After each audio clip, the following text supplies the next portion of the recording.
আসসালামু আলাইকুম ওয়া রাহমাতুল্লাহি ওয়া বারাকাতুহু। আজকের এই ভিডিওতে আমরা শিখব আপনারা এই মুহূর্তে আমার ডিসপ্লেতে যে লোগো ডিজাইনটি দেখতে পাচ্ছেন কিভাবে আমরা এই ধরনের লোগো ডিজাইনগুলো তৈরি করতে পারি সেই প্রসেসটাই মূলত আজকের এই ভিডিওতে আমরা দেখব। তো এখানে যে ডিজাইনটা এটা কিন্তু হচ্ছে প্রিভিউ, অরিজিনাল ডিজাইন হচ্ছে এটা। এই অরিজিনাল ডিজাইনটা মূলত আমরা করব অ্যাডোবি ইলাস্ট্রেটর সফটওয়্যার দিয়ে। আর এর যে আউটপুটটা দেখার জন্য বা প্রেজেন্টেশনটা করার জন্য আমরা ব্যবহার করব ফটোশপ, এবং ফটোশপে মকআপের মাধ্যমে মূলত এই প্রেজেন্টেশনটা রেডি করা হয়েছে।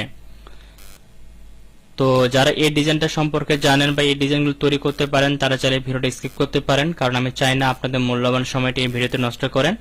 আর যদি না জানা থাকে কিভাবে এই ধরনের লোগো ডিজাইনগুলো তৈরি করতে হয় তাহলে অবশ্যই ভিডিওটা শুরু থেকে শেষ পর্যন্ত দেখবেন। আশা করি এখান থেকে নতুন কিছু শিখতে পারবেন, নতুন কিছু জানতে পারবেন ইনশাআল্লাহ। তো চলুন আর কথা না বলে দেখি কিভাবে এই ধরনের লোগো ডিজাইনগুলো আমরা তৈরি করতে পারি। যেহেতু আমরা সম্পূর্ণ ডিজাইনটা অ্যাডোবি ইলাস্ট্রেটর দিয়ে করব, তার জন্য আমি প্রথমে ফাইলে ক্লিক করতেছি। ফাইল থেকে নিয়ে ক্লিক করে নতুন একটা ডকুমেন্ট ক্রিয়েট করে নিচ্ছি। এখানে আমি প্রিন্ট ক্যাটাগরিতে সিলেক্ট করে দিচ্ছি এবং এখান থেকে আমি ইঞ্চি নিয়ে কাজ করব, পিক্সেল নিয়ে কাজ করব, এই জন্য পিক্সেল সিলেক্ট করে দিলাম। এবং এখানে আমি যে আর্টবোর্ডটা ইউজ করব, এখানে আমি 1920x1080 একটা আর্টবোর্ড নিচ্ছি, যাতে আপনার সম্পূর্ণ জিনিসগুলো স্পষ্ট দেখতে পারেন এই জন্য। আর আপনি যখন ডিজাইন করবেন আপনি বর্গাকৃতি বা যে কোনো সাইজের একটা আর্টবোর্ড নিয়ে কাজ করতে পারেন। আর অবশ্যই কিন্তু প্রিন্ট ক্যাটাগরি নিয়ে কাজ করবেন যদি লোগো রিলেটেড কোনো কাজ করে থাকেন সেক্ষেত্রে।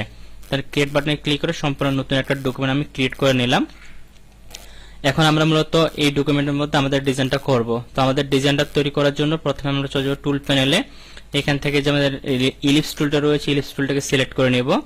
এখানে ফিল কালার দেওয়া থাকলে ফিল কালারটাকে প্রথম অবস্থায় অফ করে নিব এবং স্টকে ক্লিক করে স্টকের একটা কালার দিয়ে দিব। এরপরে আমরা নরমালি এখান থেকে একটা ক্লিক করে দিব। ক্লিক করে দিলে এরকম একটা বক্স আসবে। এখানে হয়তো আপনার 100x100 থাকতে পারে, এভাবে 100x100 থাকতে পারে, ঠিক আছে। যদি 100x100 থাকে প্রথমত এটাকে লিংক করে দিবেন। লিংক করে দিয়ে এখানে আপনি ভ্যালুটাকে 700x700 বা যে কোনো একটা সাইজ নিতে পারেন, যেন উভয়টা যেন সমান থাকে, হাইট এবং ওয়েট দুইটা যেন সমান থাকে, সেই জন্য এটা লিংক করে রাখতে পারেন বা লিখেও দিতে পারেন। দেন ওকে বাটনে ক্লিক করবেন। তারপর এটাকে হরিজন্টালি ভার্টিক্যাল সেন্টারে ক্লিক করে দিচ্ছি। এরপর আমি এই লাইনটাকে সিলেক্ট করে তারপর চলে যাব এখান থেকে আমি ভিউ মেনু থেকে রুলারটাকে অন করে নিব। তারপরে এটাকে সিলেক্ট থাকা অবস্থায় উপর থেকে একটা রুলারে নিয়ে সেন্টারে বসাবো। তারপর আবার এটাকে লাইনটাকে সিলেক্ট করে এই দিক থেকে একটা রুলারে নিয়ে সেন্টারে বসাবো, সেন্টারে বসবে। দেন এটাকে সিলেক্ট করব, শিফট বাটন প্রেস করে এই রুলারটাকে সিলেক্ট করে কিবোর্ড থেকে Ctrl+2 প্রেস করে লক করব, অথবা এখানে অবজেক্ট থেকে লক, দেন এখান থেকে সিলেক্টে ক্লিক করে লক করব। তাহলে শুধু এটা আমাদের থাকবে, এটাকে আমরা সেন্টারে সুন্দর অ্যাডজাস্ট করে বসে নিলাম।